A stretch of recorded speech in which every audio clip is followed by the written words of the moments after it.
2 दिवस 10 अंशाच्या वर गेलेलं उपराजधानीचं किमान तापमान पुन्हा खाली उतरलंय। शनिवारी नागपूरचं किमान तापमान 9.4 अंश नोंदवण्यात आलं। त्यामुळं गारेकार वातावरणाची अनुभूती नागपूरकर घेत आहेत।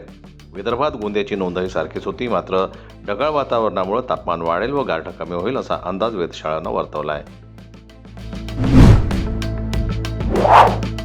नांदेड येथील हुजूर साहेब गुरुद्वारामध्ये झालेल्या थरारक गोळीबाराच्या घटनेनंतर फरार झालेल्या 5 आरोपींना ताब्यात घेण्यात अकोला स्थानिक गुन्हे शाखेला यश मिळालंय। पोलिसांनी पाठलाग करत तरोडा टोल नाक्यावर पहाटे 4 वाजता आरोपींना बेड्या ठोकल्या। केवळ कर्जबाजारीपणामुळेच नव्हे तर अन्य कारणामुळेही शेतकरी मृत्यूचा फास ओढत आहे। यापूर्वी महाडीबीटीमुळे गरजू शेतकऱ्यांना कृषी विभागाच्या योजनांचा लाभ मिळालेला नाही। शेतकरी आत्महत्या प्रवण जिल्ह्यातील शासनाने राबवलेले प्रकल्प पांढरा हत्ती ठरले।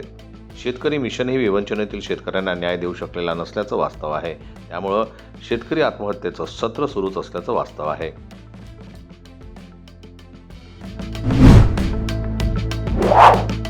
एक नेता स्वतःला SRSचा बाप समजत असून त्याला त्याची जागा दाखवण्याची गरज आहे, असं मत लांडगे यांनी व्यक्त केलं। यावर तात्काळ प्रतिक्रिया देत मुख्यमंत्री देवेंद्र फडणवीस यांनी स्पष्ट शब्दात इशारा दिला, हे कायद्याचं राज्य आहे।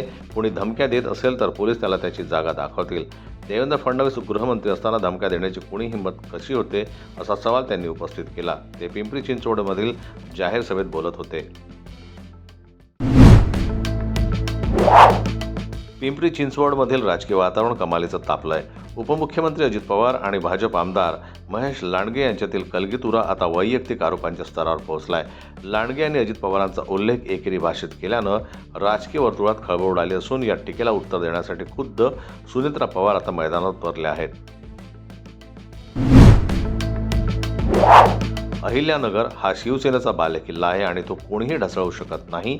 तुम्ही कितीही हल्ले करा, शिवसेनेचा किल्ला लई मजबूत आहे, अशा शब्दात पाणीपुरवठा मंत्री गुलाबराव पाटील यांनी विरोधकांना थेट आव्हान दिलंय। अहिल्यानगर महानगरपालिका निवडणुकीच्या पार्श्वभूमीवर शिंदे शिवसेनेच्या उमेदवारांच्या प्रचारासाठी ऐतिहासिक गांधी मैदानावर आयोजित जाहीर सभेत ते बोलत होते। उपमुख्यमंत्री एकनाथ शिंदे यांच्यासाठी ठाण्याची निवडणूक प्रतिष्ठेची आहे, कारण ते स्वतः या ठाण्याचे आहेत। त्यांचा मतदारसंघ ठाण्यातलाच आहे, पण मनसे आणि ठाकरे गटाकडून त्यांना मोठं आव्हान दिलं जात आहे। त्यामुळे या निवडणुकीत काय होतं ते पाहणं महत्त्वाचं आहे। छत्रपती संभाजीनगरमध्ये जाऊन भर प्रचार सभेत केंद्रीय गृहमंत्री अमित शाह यांना चॅलेंज दिलं। तसंच त्यांनी आपल्या भाषणात एक खंत देखील व्यक्त केली। मला शल्य आहे की बाळासाहेबांच्या शहरात लोकसभा आणि विधानसभेला काही मिळालं नाही, याचं शल्य कायम राहील, असं शल्य उद्धव ठाकरेंनी व्यक्त केलं।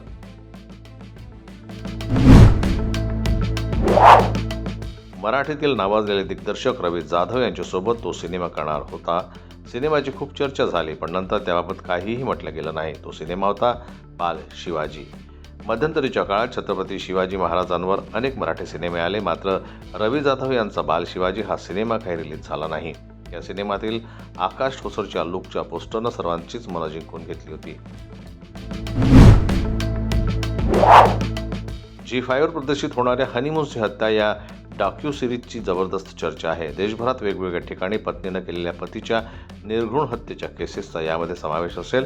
यात मेघालय येथे घडलेली सोनम राजा रघुवंशी केस ते Meerut blue drum case, the view influencer case, Mumbai title case आणि दिल्ली येथे घडलेली इलेक्ट्रिक शॉक केस यांचा समावेश असेल।